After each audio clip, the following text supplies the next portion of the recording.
C'est le Zoom de ce Smart Impact consacré aux achats responsables. J'accueille Cindy Guillon, bonjour. Bonjour. Bienvenue, vous êtes responsable grand compte France chez EcoVadis. Tout à fait. On présente EcoVadis en quelques mots pour commencer. Oui, tout à fait. Donc EcoVadis est une société qui a été fondée en 2007 et donc c'est une société qui évalue la performance RSE des entreprises. Donc on imagine d'un côté les directions achats qui ont besoin de visibilité sur leur chaîne d'approvisionnement et de l'autre les fournisseurs qui, eux, ont besoin d'améliorer leur performance RSE au quotidiin. Ouais. Et c'est quoi? C'est une sorte de label? C'est quoi le rôle d'EcoVadis? C'est pas un label, c'est une évaluation. Donc en fait, ça concatène finalement tous les labels, les normes ISO que les entreprises peuvent avoir. Et ça permet aux fournisseurs de montrer patte verte, si je peux me permettre, à leurs clients. Ouais, effectivement, avec ce baromètre des achats responsables, ça fait combien d'années qu'il existe ce baromètre? Alors c'est la 9e année et donc on édite ce baromètre tous les 2 ans en co-réalisation avec Accenture. Et voilà, il est paru là en début d'année, le dernier. Le baromètre 2026. Peut-être un mot de la méthodologie, parce que c'est pas seulement des entreprises françaises qui sont sondées sur leurs actions RSE. Non, effectivement. Donc comme je le disais en préambule, on va sonder donc des directions achats. Donc on a sondé 1000 entreprises, plutôt de grande taille, et on va sonder également des fournisseurs. Donc là, on en a sondé 2000 dans tout le monde. Voilà, partout sur la planète, même pas seulement le continent européen, c'est vraiment un peu partout, parce que finalement, les achats responsables et la gestion des risques, elle n'est pas la même d'un pays à un autre. Voilà. À quoi il vous sert, ce baromètre? Quelle prise de conscience il permet d'argumenter Alors ce baromètre, il va permettre déjà d'évaluer l'évolution, de mesurer l'évolution des achats responsables dans le monde. Et typiquement là, ces dernières années, les achats responsables ont connu vraiment un grand virage parce qu'on passe si je peux me permettre, d'un simple, ce qui n'est pas simple évidemment, exercice de conformité à maintenant un vrai levier de croissance. C'est pensé comme tel par les entreprises. Effectivement, l'un des chiffres qui est frappant dans ce baromètre, c'est que 80% des organisations les plus performantes identifient l'innovation comme la principale source de retour sur investissement de leur programme.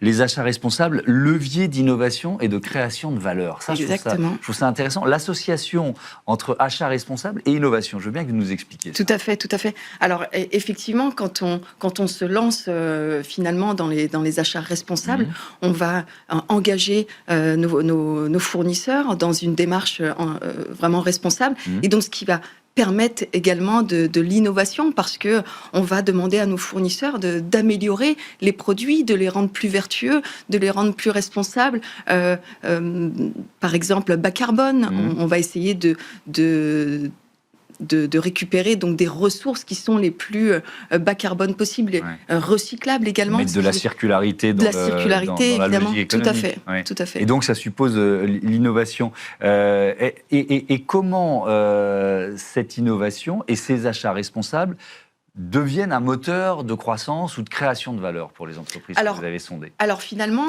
elles le deviennent parce qu'elles permettent déjà d'améliorer, comme je le disais, ces produits et ces services. Elles permettent de se distinguer de la concurrence, évidemment. Je vous prends l'exemple de certains de mes clients qui maintenant pondèrent la RSE dans leurs appels d'offres, dans tout leur processus d'achat, à hauteur de 20-30%. On n'est plus simplement sur la recherche du meilleur prix, du meilleur délai de livraison. On va vraiment prendre au sérieux le cercle vertueux du fournisseur et qu'il soit le plus green possible.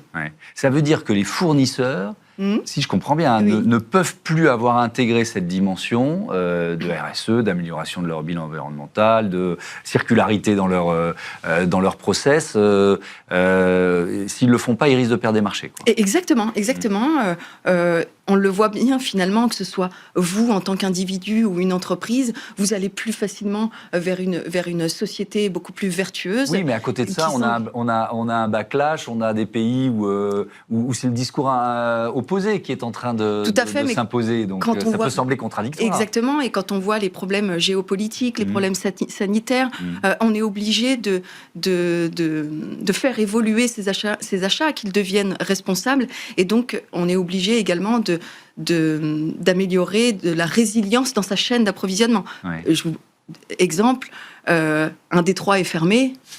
Voilà, si vous n'avez pas un fournisseur au-delà de ce détroit, ça peut créer quelques conflits. Ouais. Effectivement. Si on zoome un peu plus sur la France, puisque je rappelle ce baromètre des achats responsables, il est international, mais si on zoome un peu plus sur la France, je disais dans les titres que les achats responsables sont associés prioritairement, le podium en quelque sorte, c'est la conformité réglementaire, l'innovation, on en a parlé, la réduction des risques. Ça veut dire que la conformité réglementaire, ça reste l'argument numéro 1 quand même ? Ça reste en France, mais finalement même encore dans beaucoup de pays. Alors pour les leaders, l'innovation est jugée à 80% le retour sur investissement des achats responsables. Ouais. En France, la conformité est hyper exigeante. On le voit bien sur le devoir de vigilance, sur la décarbonation. Il y a une vraie obligation. Et finalement, sans obligation, est-ce qu'on y arriverait vraiment ? C'est toujours la même question.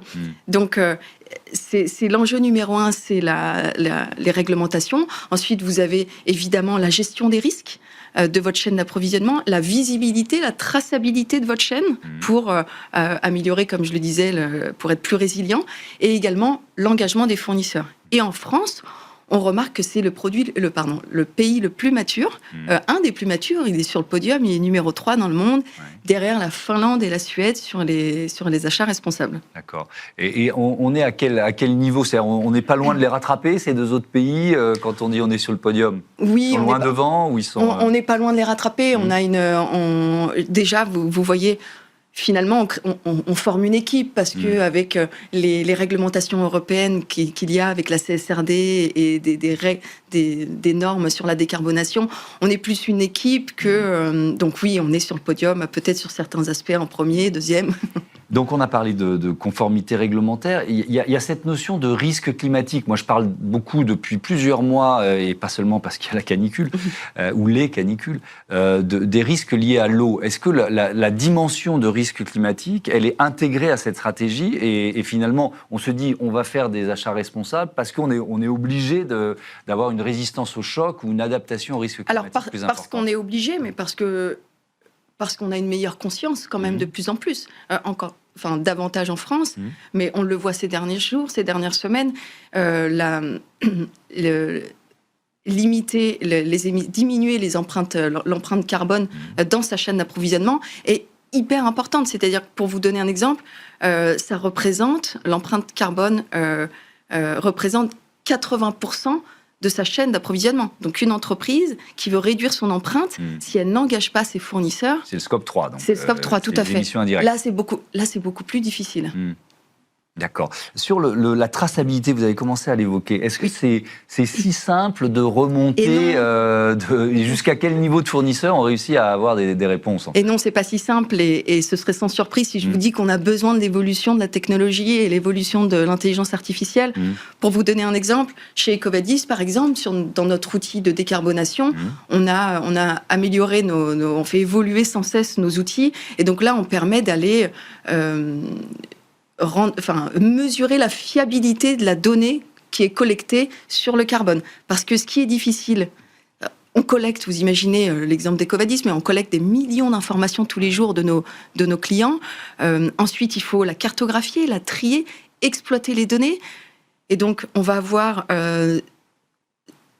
les acheteurs ont 60% de visibilité sur plus de la moitié de leur chaîne d'approvisionnement. En revanche, ce qui est déjà très bien en France, en revanche, sur la partie rang 2, rang 3, là où il y a sûrement beaucoup plus d'impact. Parce que un client va acheter son produit à une entreprise, donc le produit est fini, sauf que cette entreprise, elle s'est fait fournir. Elle a son fournisseur qui lui a produit, qui lui a fabriqué ce produit, et c'est sûrement là qu'il y a beaucoup plus de risques, des risques humains, des risques environnementaux, des risques sociaux. Il y a des chaînes d'approvisionnement ou des secteurs d'activité plus sensibles à cette question-là que d'autres ? Tout à fait. Je travaille pas mal avec le secteur de la distribution. Pas plus tard qu'il y a quelques jours encore, en discussion avec eux, qui m'ont dit, maintenant qu'on a évalué donc tous les... Pardon pour l'anglicisme, mais tous les traders, tous les tradings... Maintenant, on doit évaluer les usines, en fait, parce que si on n'évalue pas les usines, on a beaucoup plus de risques, et ces usines sont localisées dans des pays qui sont beaucoup plus à risque, et c'est là où il faut être vraiment extrêmement vigilant. Ouais. avec une difficulté de remonter jusqu'au tout début de la chaîne de valeur du produit. Vous avez commencé à évoquer l'IA. Comment cette IA est déjà utilisée et va monter en puissance dans ces directions des achats? Exactement. Alors, on voit quand même une nette différence entre l'utilisation de l'IA dans les directions achats et l'utilisation de l'IA chez les fournisseurs, qui reste encore beaucoup plus faible, à hauteur de 25%. Ouais. Les acheteurs, eux, vraiment se doivent de l'utiliser parce qu'ils collectent énormément d'informations de leurs fournisseurs.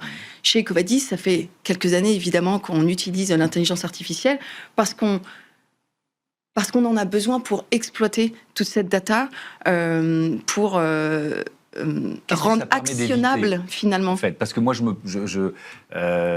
trouve qu'on met de l'IA partout et parfois là où on n'en a pas besoin. Donc, en quoi elle est indispensable dans un métier de directeur, dans une direction d'achat, par exemple? Elle est indispensable pour gérer les risques. C'est-à-dire que nous ne sommes pas suffisants dans une équipe pour aller analyser toute la donnée des fournisseurs qu'ils nous partagent. L'IA va permettre de la trier, de l'exploiter et de fiabiliser cette data. Un acheteur seul va peut-être avoir beaucoup plus de difficultés à le faire. Donc, effectivement, et ça va être la dernière thématique de l'interview, il y a des grands groupes qui ont les moyens, et puis parmi leurs fournisseurs, on va tomber dans des entreprises beaucoup plus petites qui, elles, n'ont pas forcément les ressources pour répondre à toutes les questions que le donneur d'ordre pose. Comment les grandes entreprises peuvent et doivent les accompagner, en fait, ces PME?